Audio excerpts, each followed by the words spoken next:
Heavyweight boxers are in the news this week. First, Muhammad Ali and the growing concern over the health of the former champion.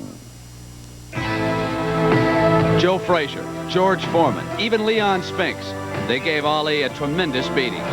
This is where Muhammad Ali has always been able to reach down into the bag of tricks. But on this night, the bag was empty. Leon Spinks would win the heavyweight championship of the world in one of the greatest upsets ever. Ali would come back and beat Spinks and then retire. And on this night in Las Vegas against Larry Holmes, Muhammad Ali would again take a savage body beating. From time to time, Ali always threatened to stage another comeback. They all been talking. They thought it was gone, didn't you? You thought it was gone. Well, you tell the whole world, I have returned. I'm the greatest of all time.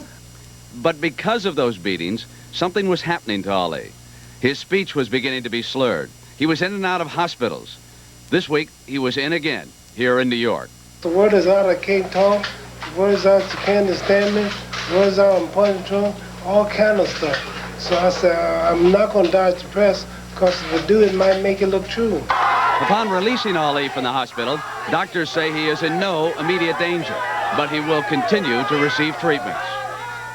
Meanwhile, on a different fight next Saturday here on CBS Sports Saturday. And again, that fight, well, the broadcast is scheduled to start at 3:30 p.m. Eastern Time, and if Cooney does indeed step inside the ring, you will see it live here against Philip Brown. Now, let's get you up to date with everything that's happened in the National Football League. San Francisco, you can see our score there, the Seahawks over the Bears at the half, 10-7. Walter Payton has had a very strong first half. There you see the San Francisco 49ers. They are unbeaten in 4 games this year, 21-9, and they did it easily over the Philadelphia Eagles. Matt Cavanaugh, stepping in for the injured Joe Montana, hits Dwight Clark with a 51-yarder. That was one of 3 touchdown passes that Cavanaugh passed, 21-9 final. Now, these scores are all finals here that we have for you. The New York Jets easily over the Buffalo Bills, 28-26. You say, what do you mean easy? It was a 2-point game. Folks, look at this. Every time you had the wind at your back up in Buffalo, you threw touchdown passes. And Pat Ryan hit Wesley Walker 3 times, and they just held off the Bills, and there was no doubt about it. Freeman McNeil rushed for more than 100 yards. Now, also this afternoon, the Rams, 24-14. I've got to bring Jim Brown in here and ask him about another Brown. Is this fella any relation of yours, this one that's going to go out and catch this ball? Well, no, he's not, but I'd like to have his speed, I'll tell you that. Look, what a catch. Irv, you tell me when he came out of Arizona State, the Olympic speedster, that the scouts had a question mark about him. Yeah, the only question about him was his eyes. You know, they didn't know whether he had good enough vision to see the long ball. Boy, he saw that one today, did he? And the Rams win, and what's gone wrong with the Bengals? A lot of talent on that team, but they are 0-4. They lose 24-14 was the final in that game. St. Louis and New Orleans, big win for Bum Phillips. 34-24 was the final score in that game. Richard Todd was the starting quarterback. He goes all the way. Hobie Brenner caught 6 passes for 131 yards, and he was the receiving star for Todd. And so the Cardinals' record now it sags to 2-2 under Jim Hanifin. Also this afternoon, the Oilers, well, they were no match at all for the Atlanta Falcons. 42-10 was the final score there. Steve Bartkowski, the first 3 times he touched the ball, he put points on the board. And also Detroit and Minnesota. The Vikings beating the Lions 29-28. That was another tough war in the NFC Central Division, but the Vikings prevailed, and their special teams again scored another touchdown. And we have the Steelers and the Cleveland Browns. The Steelers were favored in that game, even though it was in Cleveland, but the Browns prevailed 20-10 was the final count in there. Paul McDonald, who had looked very bad the first 3 games, wins for the first time this year under Sam Rutigliano.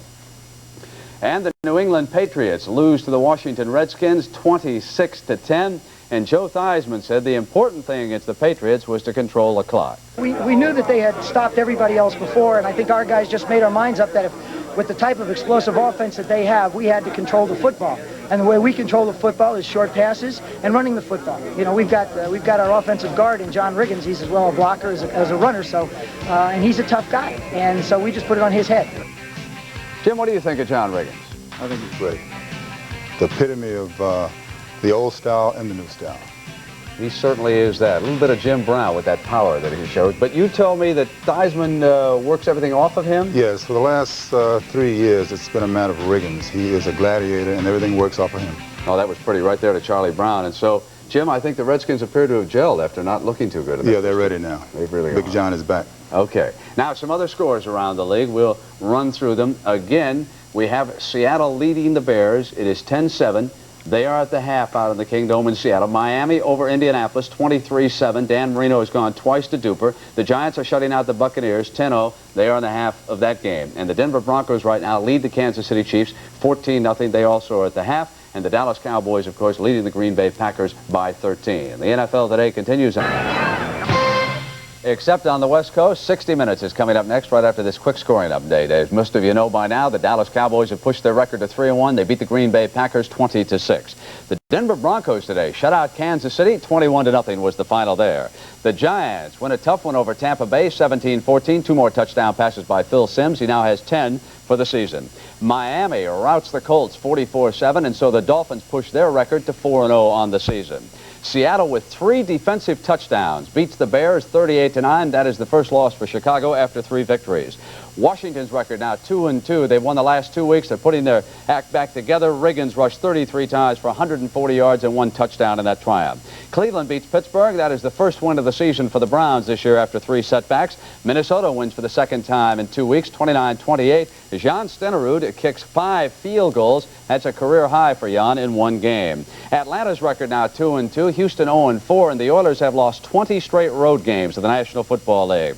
New Orleans beats St. Louis 34-24. Both those teams now are 2-2 on the season. And the Rams beat Cincinnati 24-14 for the Bengals. That's their worst start since 1979. They have not won a game. Jets win over Buffalo by 2 points. San Francisco over Philadelphia 21-9.